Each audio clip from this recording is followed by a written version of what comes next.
Saya Rusyanti dari Pusat Riset Arkeometri BRIN. Banyak alasan sebenarnya kenapa saya kemudian fokus ke tembikar ini ya. Karena sebenarnya yang saya tangkap adalah fenomenologi dari hasil penelitian sebelumnya, yang ternyata di sana tidak ditemukan kilennya. Dan ternyata juga kondisi geologinya tidak support, di mana di sana lempung itu sangat tipis ditemukan. Jadi memang secara geologinya juga tidak support, secara historicalnya juga orang Belanda, F.G. Stek waktu itu bilang bahwa tembikar Lampung kemungkinan didatangkan dari luar. Jadi itu yang di dataran tinggi itu yang membuat kita bertanya-tanya, lalu tembikar yang banyak ini, ratusan ini, dari mana ya datangnya?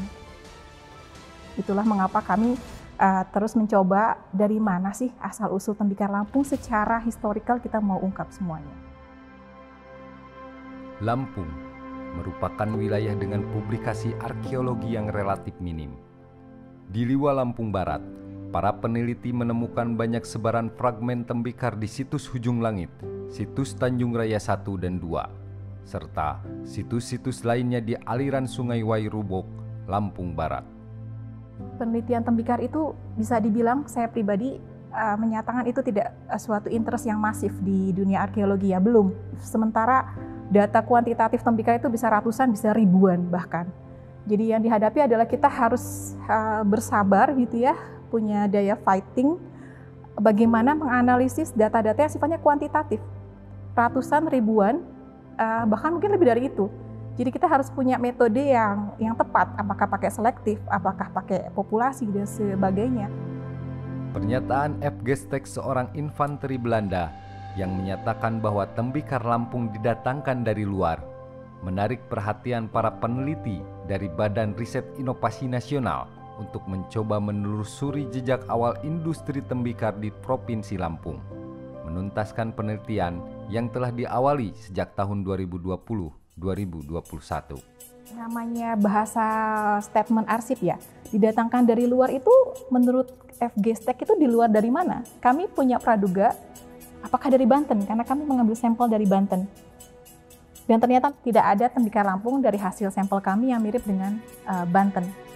Yang mirip adalah tembikar di Highland mirip dengan Lowland. Artinya sebenarnya masyarakat Lampung memproduksi tembikar yang sendiri.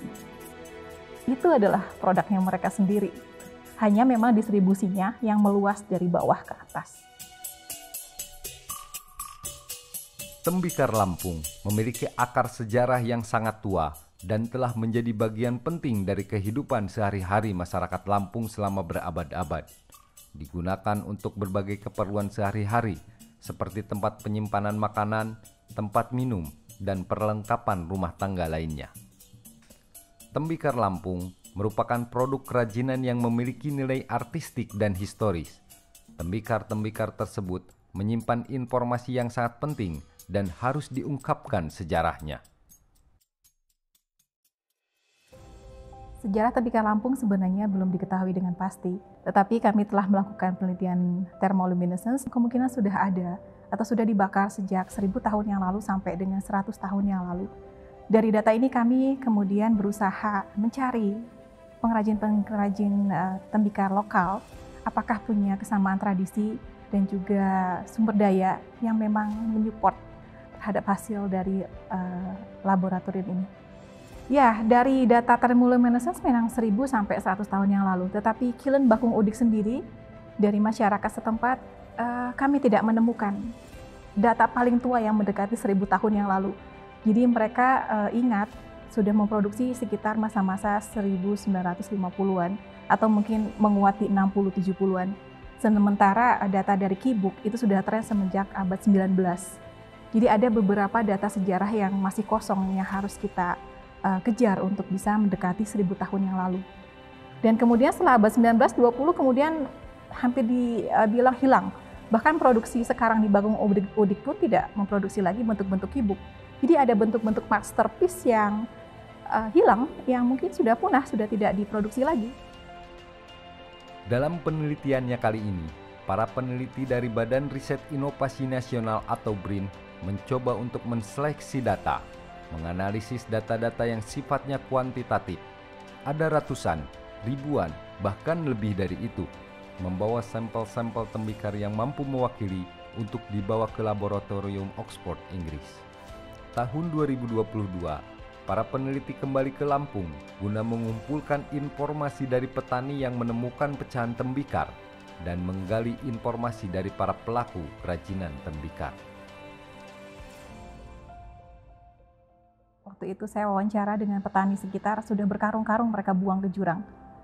Jadi saya rasa sangat banyak sekali ya. Lalu saya coba tanya masyarakat sekitar, kami tidak memproduksi tembikar. Jadi di Liwa itu kami menemukan 33 titik situs yang ada di jalur sesar. Jalur sesar itu meninggalkan jejak-jejak lembah-lembah yang terjal dengan kedalaman 20-40 meter. Disitulah kemudian petani-petani itu membuang keramik-keramik tembikar-tembikar yang ada di lahan mereka untuk pertanian sayuran. Jadi lembah sesarnya itu beriringan dengan tanah pertanian mereka. Jadi sangat mudah memang ketika mereka membersihkan lahan, kemudian dikumpulkan, temuan-temuan itu lalu ya dibuang saja ke jurang gitu. Bahkan penelitian terakhir kami 2018 masih banyak berserakan sisa-sisa yang ada di permukaan itu, tembikar-tembikar yang masih ada sekarang. Analisis bentuk tembikar Lampung menghadapi permasalahan yang kompleks, mengingat belum ditemukannya panduan dasar mengenai jenis dan ukuran tembikar. Oleh karena itu, dibutuhkan pendekatan ukuran yang dapat dijadikan kisaran nama, bentuk yang akan direkonstruksi. Arkeologi selalu berangkat dari artefak. Rekon dulu bentuk apa sih yang dominan mereka gunakan. Kebanyakan tembikar-tembikar dari artefak yang puing-puing itu, pecahan, fragmen itu adalah periuk, mangkuk, kendi, juga benda-benda kecil. Nah, fragmen-fragmen itu meskipun kecil kadang-kadang susah untuk direkonnya ya.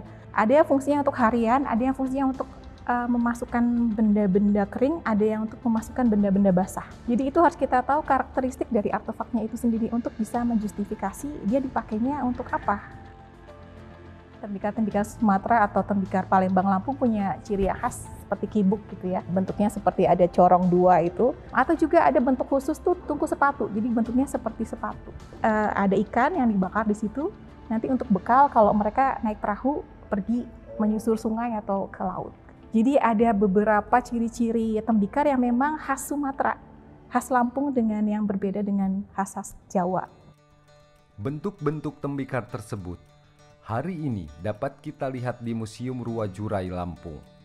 Jumlahnya cukup banyak, dan menurut buku yang diterbitkan oleh Museum Ruwajurai, tembikar tersebut didapatkan dari Desa Bakung Udik, Kabupaten Tulang Bawang.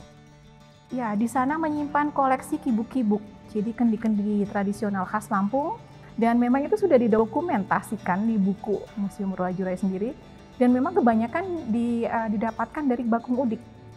Tetapi didapatkan ini ya ternyata kita konfirmasi di sana apakah hanya menyimpan saja atau membuat, karena historisitasnya tidak jelas ya.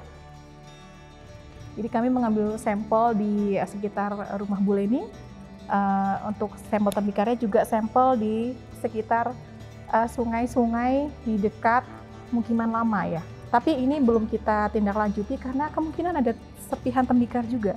Apakah dahulu itu adalah settlement atau permukiman kuno yang juga membuat tembikar, kami belum bisa menjustifikasi, tapi ada kecurigaan karena ada sebaran tembikar, perlu ekskavasi untuk konfirmasi lebih lanjut. Ya, dermaga itu ada dua, ada dermaga lama dan dermaga baru ya. Titik mereka mobilitas di sekitar kampung dan sungai Tulang Bawang. Kami tidak tahu pasti kapan berfungsi secara yang paling tua, tapi memang suatu pola umum ketika kita juga menemukan situs-situs arkeologi dengan tembikar-tembikar itu di tepi sungai. Jadi sangat mungkin sungai-sungai di utara Lampung juga sampai ke Tulang Bawang itu membawa komoditas tembikar pada masa itu. Harapan kita di mana mereka ditemukan itu akan bisa membedakan karakteristiknya dengan di tempat lain yang kita temukan. Semua akan kembali pada data yang berbicara. Di setiap sudutnya, Indonesia menyimpan kekayaan budaya dan pengetahuan lokal, kisah-kisah dan karya-karya yang menakjubkan. Tembikar Lampung adalah peninggalan budaya yang berharga. Ini merupakan bukti konkret tentang kreativitas, keahlian, dan pengetahuan teknis masyarakat dalam mengolah bahan alam menjadi produk yang memiliki nilai estetika, fungsional, dan ekonomi. Peran aktif para peneliti dari Badan Riset Inovasi Nasional serta kerjasama dengan berbagai pihak ini diharapkan pengetahuan tentang artefak tembikar Lampung dapat tetap hidup, berkembang dengan tujuan dapat memberikan manfaat bagi ilmu pengetahuan. Pengetahuan ini bukan hanya milik masa lalu, tetapi juga harapan untuk masa depan.